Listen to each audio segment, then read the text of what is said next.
Depuis des siècles, l'histoire a vu les hommes et les femmes découvrir d'autres cultures et d'autres façons de vivre. Souvent, l'altérité a constitué le motif du rejet par la violence, du mépris par l'asservissement. À la fin du XVe siècle, les Européens, Espagnols et Portugais notamment, sont partis à la conquête d'un nouveau continent et ont découvert par là même des êtres humains différents par leur manière de vivre, de croire et de penser. La méconnaissance de ces peuples étrangers a entraîné la défiance, puis le déchaînement des conflits. Mais Antoine de Saint-Exupéry n'écrivait-il pas, dans Citadelle, son essai inachevé, « Si tu diffères de moi, mon frère, loin de me léser, tu m'enrichis ?» Pourtant, encore de nos jours, des hommes s'affrontent dans le sang au nom du refus de leurs différences ethniques et religieuses. Encore de nos jours, dans nos démocraties, des citoyens sont victimes du racisme, qui regroupe toutes sortes de formes plus nauséabondes les unes que les autres. Mais comment concevoir cette attitude consistant à poser ses propres valeurs comme étant un absolu, comme étant la norme? Bien que nos similitudes facilitent la vie en commun, et c'est bien connu, car nous avons le sentiment d'appartenir au même groupe, l'homme, fait pour vivre au contact d'autres individus dans la société, est confronté chaque jour à la différence. Ou plutôt, à des différences, de style de vie, de culture, d'apparence. En effet, ce ne sont pas seulement les sociétés, mais les personnes qui sont multiculturelles, en se revendiquant parfois de plusieurs identités. Ces particularités nous rendent complémentaires, et c'est une évidence. L'homme n'est pas un être replié sur lui-même. Autrui le détermine. C'est l'altérité qui lui permet de se connaître lui-même. C'est ce que soutenait Jean-Paul Sartre avec une grande limpidité. Pour obtenir une vérité sur moi, écrivait-il, il faut que je passe par l'autre. L'autre est indispensable à mon existence aussi bien qu'à la connaissance que j'ai de moi. Effectivement, rencontrer autrui, c'est également reconnaître en lui ce que l'on n'est pas. Reconnaître en lui ce que l'on ne saurait être. Qui peut donc penser que nous serions heureux sans les autres? Qui peut le penser? Dans une très belle scène du roman de Michel Tournier, Vendredi ou les limbes du Pacifique, Robinson Crusoe découvre que son visage, privé de toute compagnie, s'est pétrifié. Seule l'arrivée de Vendredi, le plus dissemblable des compagnons possibles, lui permettra de retrouver sa pleine cohérence d'être humain.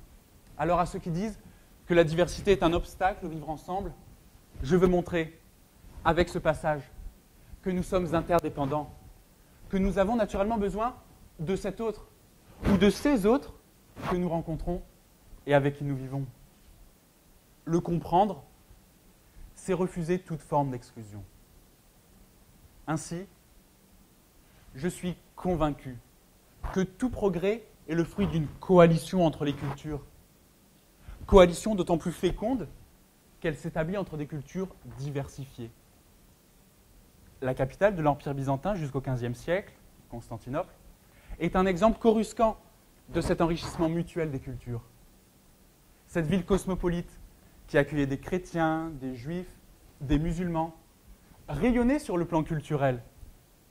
Par conséquent, si la diversité humaine se réduit, c'est tout un réservoir culturel, intellectuel et spirituel qui s'appauvrit. Dire cela, c'est rejoindre la parole du philosophe Claude Lévi-Strauss. Une humanité confondue dans un genre de vie unique est inconcevable, écrivait-il, car ce serait une humanité ossifiée. C'est vrai. Imaginez comme la vie serait ennuyeuse et fade si nous étions tous pareils. En avance sur leur temps, des hommes l'avaient déjà compris. Ils savaient pertinemment que l'être humain ne peut s'épanouir que par la rencontre avec l'autre. Ils étaient déjà parfaitement conscients, ces hommes, que l'expérience du voyage est une forme privilégiée de l'esprit et de la connaissance. Ces citoyens du monde, pour qui les continents, comparables à une véritable tour de Babel, sont une source d'apprentissage des langues et de la réflexion, ces citoyens du monde, ce sont les humanistes.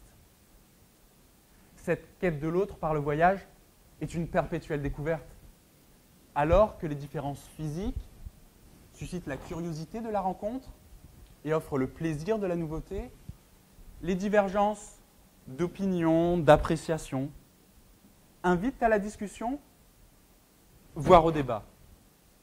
D'ailleurs, selon l'humaniste qu'était Montaigne, la conversation est le plus fructueux et le plus naturel exercice de notre esprit.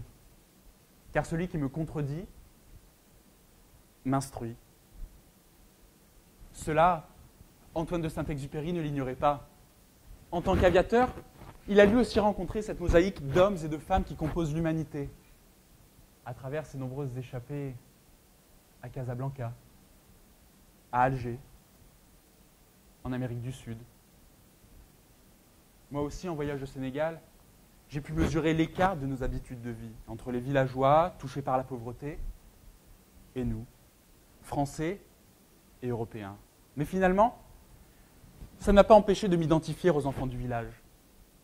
Ce qui nous liait, au fond, au-delà de nos grandes différences, c'était ce quelque chose d'universel dans l'homme. Ce sentiment d'appartenance à l'humanité qui fonde le respect.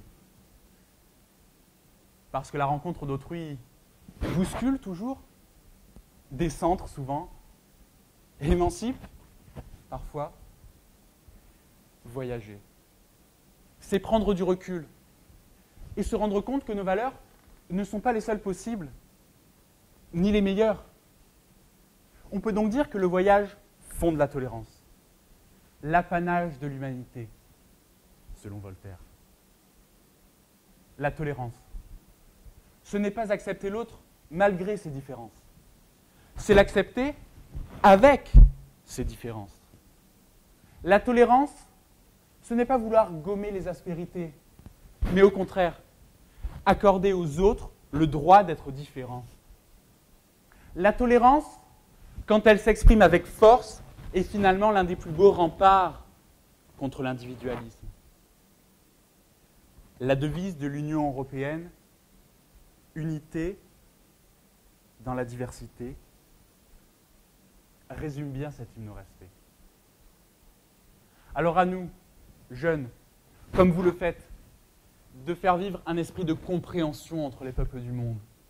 Je veux parler de cet état d'esprit qu'évoquait Melvin Jones dans son célèbre acronyme que j'ai découvert.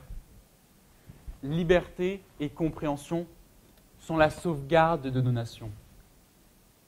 À nous donc de faire vivre la pluralité de nos sociétés. À nous tous de conjuguer avec le vivre ensemble ce trésor que constitue la diversité. À la fois, les différences attirent et font peur, fascinent et dérangent. Malgré tout, celles-ci doivent nous rassembler. Finalement, être capable de faire triompher l'amour pour que la différence ne sépare plus, voilà la plus belle des richesses. Merci à vous.